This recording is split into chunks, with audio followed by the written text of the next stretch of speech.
Belek tepsiler ırda atқанда емес, ырдап бүткөндөн кийин белектерсек абдан жакшы болот. Жылыт катар улама, жетип кезек бугада. Ырдап элек кыйбасын, Бостокова Чынара. Кыйбасын. Аткаруучу Чынара Бостокова.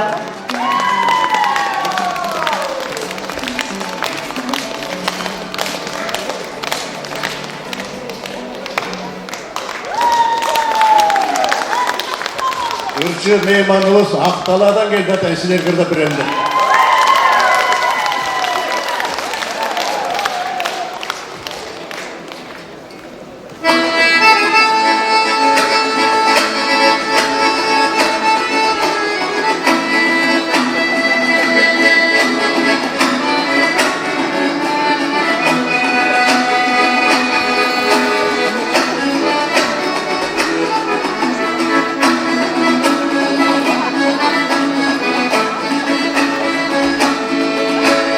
Aytpаймын башка, айтпаймын,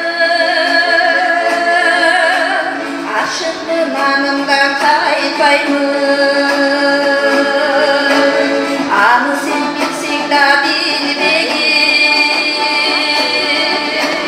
азаттуу мен көзгө жаштайын.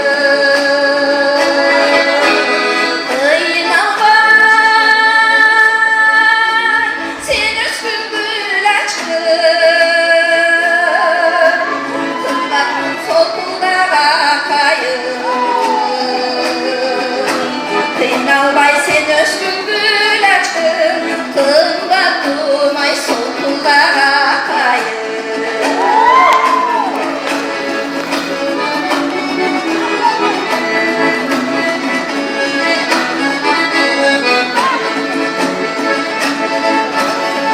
Nasıl sözümdü bilmedim, üşüsem gün bolup bir bölüm. Soğusam caz bolup bir gayrı, büyüsem tutardı düğümü. Ayılanım, daralmam süygünüm, aman bol gayrı düğümü.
Çınara Ece'ye çıkartmacılık, bilgilik bağlayınız.